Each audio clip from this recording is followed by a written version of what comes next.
시편 57편은 다윗이 사울의 그 추격을 피해 가지고 동굴 속에 숨어 있을 때 그때 느꼈던 그 급박함, 그때 느꼈던 그 초조함, 그 마음을 그대로 담아서 하나님 앞에 올려드린 기도요 시편이 된다라고 하는 것이지요. 근데 여러분들 1절 위에 보시면 이 다윗의 시편이 어떤 상황에서 나온 것인가라고 하는 설명해 줄 때 거기 보면 우리가 잘 알지 못하는 표현이 하나가 있습니다. 그게 뭐냐면 알다스헷, 알다스헷에 맞춘 노래다 이렇게 되어 있는 걸 보게 되죠. 이 알다스헷은 멸하지 마소서라고 하는 뜻을 담고 있습니다.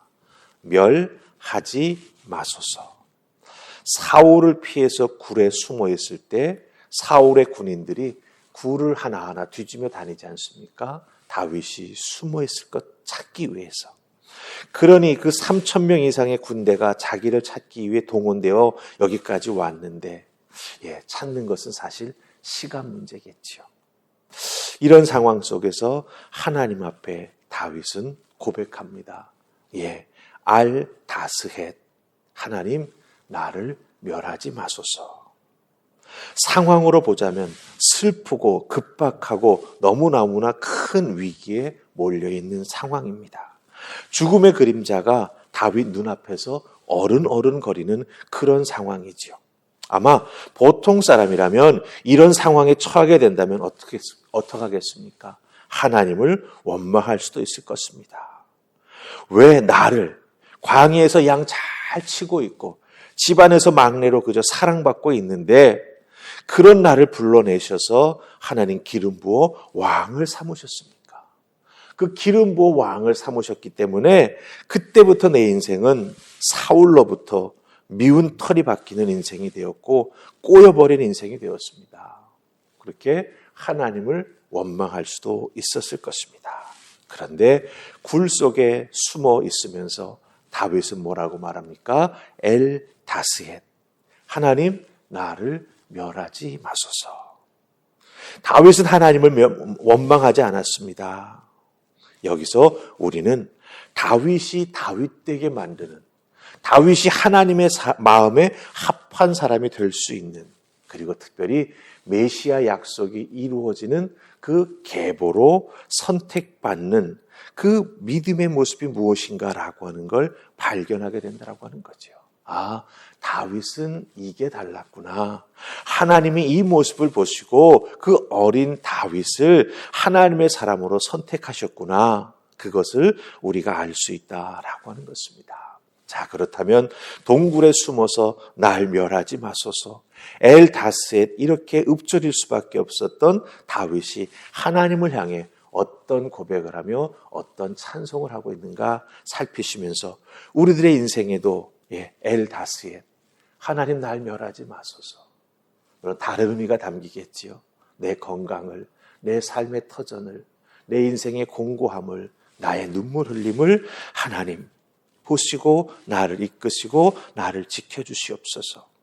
많은 의미가 담길 수 있습니다. 그러나 우리도 다윗처럼 하나님을 향한 분명한 믿음 가지고 흔들리지 않고 나아갈 때 하나님께서는 우리들의 인생을 지키시고 이끌어 주실 줄 믿습니다. 그럼 이런 상황 속에서 다윗은 하나님 앞에 어떤 고백, 어떤 찬양을 올려드렸을까요? 우리 2절 말씀 보십시다. 2절 다 찾으셨습니까? 함께 읽습니다. 자, 시작. 내가 지존하신 하나님께 부르짖으며 곧 나를 위하여 모든 것을 이루시는 하나님께로다. 아멘. 동굴에 피해가지고 언제 발견돼서 죽을지 몰라서 사실은 두려움에 쌓여있는 다윗입니다. 그럼에도 불구하고 다윗은 하나님을 향해서 부르짖는다라고 말하고 있습니다. 이 부르짖는다라고 하는 것은 목 놓아 울부짖는 것을 말합니다. 하지만 여러분, 동굴 속에서 목 놓아 울부짖으면 어떻게 되겠습니까? 더 큰 소리가 동굴 밖으로 확성기처럼 확 증폭돼서 나옵니다. 막 울려가지고 나옵니다. 나 다윗 여기 있다라고 알리는 것과 다름없죠. 그런데 다윗은 그렇게 하지 못하기에 그 소리를 속으로 삼켜가면서, 소리를 속으로 꾹꾹 눌러가면서 하나님 앞에 부르짖고 있다라고 하는 거예요. 그럼 그 꾹꾹 속으로 눌러가면서 참아가면서 하나님께 부르짖는 내용이 무엇입니까? 나를 위하여 모든 것을 이루시는 하나님께 다윗은 속으로 소리를 꾹꾹 삼켜가면서 부르짖고 있다라고 하는 것입니다. 자, 여기서 다윗이 아주 중요한 단어를 하나 사용합니다. 그 단어가 뭐냐 하면 이루신다라고 하는 이 단어. 하나님은 나를 위하여 모든 것을 이루어 주시는 분이다라고 할 때 이 이루어 주신다. 이 단어가 아주 중요합니다. 다윗이 지금 얼마나 급한 상황 속에 처해 있습니까? 잘못하면 발견돼서 죽을 수도 있습니다. 이렇게 이 급한 상황에 있다라고 해서 중간 과정 다 생략하고 건너뛰고 결과만 좋게 된다는 식으로 이루어지는 게 아니라고 하는 거예요. 여러분 잘 아셔야 됩니다. 급하다고 중간 과정 건너뛰고 좋은 과정 주세요. 그게 이룬다라고 하는 게 아니라고 하는 겁니다. 이 단어가 가지고 있는 뜻은 뭐냐? 이 하나님께서 내 삶을 이루어 주신다라고 다윗이 고백할 때 자기 스스로 하나님을 향해서 사용하는 다윗의 이 이루어 주신다라고 하는 단어가 가진 뜻은 뭐냐? 완벽하게 이루어지는 목표에 도달하기 위해, 그 완벽하게 이루어진 단계에 도달하기 위해 필요한 모든 과정 하나하나를 거쳐서 완성한다라고 하는 뜻을 가지고 있어요. 여러분, 기초를 놓았으면 그 위에 벽돌을 쌓든지 콘크리트를 치든지 나무로 뭔가 골조를 세워야 그 위가 올라가잖아요. 그러니까 밑에 뭔가 기초 쌓았다고 중간 과정 무시하고 지붕 올릴 수는 없다라고 하는 거죠. 즉 이룬다라고 하는 이 단어는 하나님께서 계획하신 목표에 도달하기 위해서 필요한 모든 단계 하나하나를 다 통과하고 거쳐서 이루어 주신다, 완성해 주신다라고 하는 의미를 가지고 있다라고 하는 거예요. 사울왕은 하나님 앞에 일찌감치 사실은 버림을 받았습니다. 하나님의 마음이 사울왕에게서 일찌감치 떠났지요. 그렇다고 하나님은 준비 안 된 다윗을 왕자에 덜컥 앉히지 않으셨습니다. 하나님의 마음에 합한 자로서의, 특별히 이스라엘의 영적인 리더가 되며 또한 이스라엘의 후대 왕들의 신앙적 기준이 될 수 있도록 하나님께서는 다윗을 광야에서 훈련시키시고 여러 사람들을 경험하게 만드셨습니다.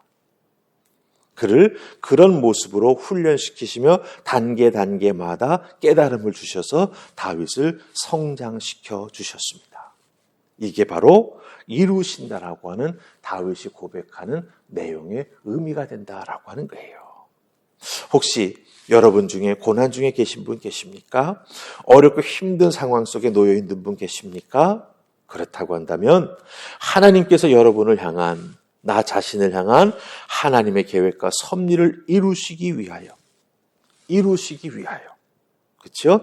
연단의 과정을 여러분이 거쳐 나아가고 있다라고 하는 것을 확신하고 믿으시기 바랍니다. 하나님께서도 여러분의 삶을 이루어 주십니다. 다윗의 삶만 이루어 주시는 게 아니라 하나님께서는 믿는 자, 새벽 제단을 깨우며 나와 엎드려 부르짖는 자, 그 기도와 간구를 들으시고 하나님께서 여러분의 삶을 이루어 주십니다. 그 하나님의 이루어 주심을 받을 때 우리는 다윗처럼 고백하며 믿음의 성장을 이루어 나가게 된다라고 하는 거죠. 다윗이 이렇게 나를 이루어 주시는 하나님을 믿고 나아가면서 고백하는 딱 한마디가 있습니다. 우리 7절 보십시다. 7절 다 찾으셨습니까? 우리 같이 읽습니다. 시작. 하나님이여 내 마음이 확정되었고 내 마음이 확정되어 싸우니 내가 노래하고 내가 찬송하리이다. 아멘. 7절 보니까 반복되는 표현이 있죠. 내 마음이 확정되었고 내 마음이 확정되었습니다. 강조하는 거예요. 예. 그런데 여기서 이 확정되었다라고 하는 말은 뜻이 뭔지 아십니까? 90도 각도로 이렇게 딱 섰습니다라고 하는 뜻이에요.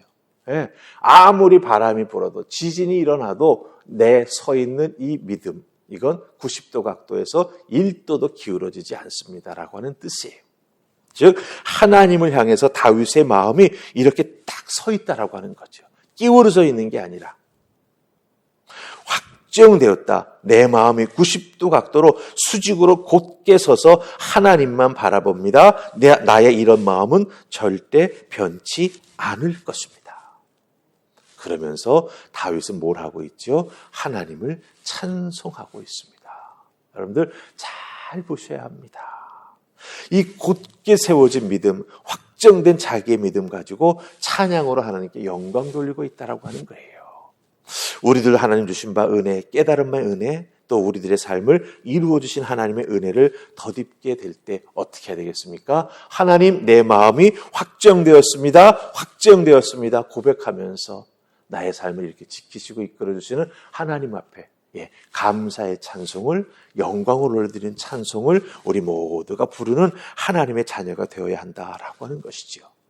찬송은 개인적으로 내가 부르는 찬송일 수도 있지만 하나님 전에 나와 예배하면서 그 받은 바 은혜에 감사하며 올려드리는 예배의 찬송도 될 수 있습니다. 그러게 여러분의 삶의 자리에서 하나님의 이루어주심의 손길을 느낄 때마다 여러분 고백하십시오.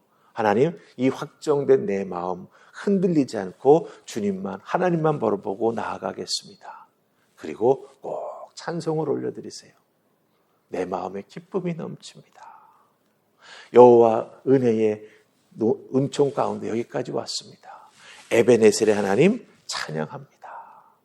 이렇게 두 손 높이 들고 여호와 니시의 하나님을 찬양하며 나아갈 때 하나님께서 여러분에게 갑절의 은혜와 갑절의 축복을 더하여 주실 줄 믿습니다.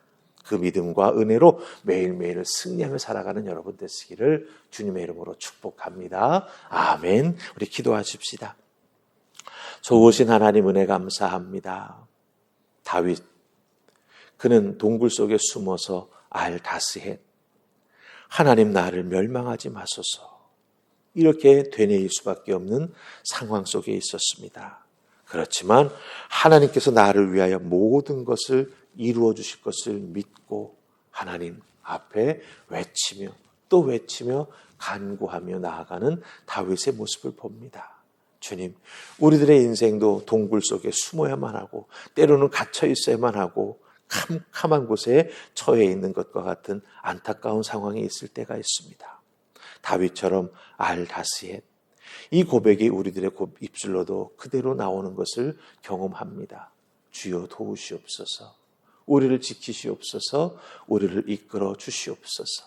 그 은혜를 덧입을 때 우리의 마음이 확정되고 확정되는 줄 믿습니다. 흔들리지 아니하고 주님만 따라 나아가는 하나님의 자녀 되는 줄 믿습니다. 이 은혜를 덧입고 우리들의 인생이 분명히 바뀌는 것을 깨달아 알게 될 때 우리 주님을 찬양하며 영광 돌리며 살아가는 우리 모두가 되게 하여 주시옵소서. 우리들의 입술의 찬송을 즐겨 받아주시고 그 입술의 찬송을 통하여 하나님께서 더욱더 큰 은혜 덧입혀 주실 것을 믿사옵고 예수님 이름으로 기도하옵나이다. 아멘.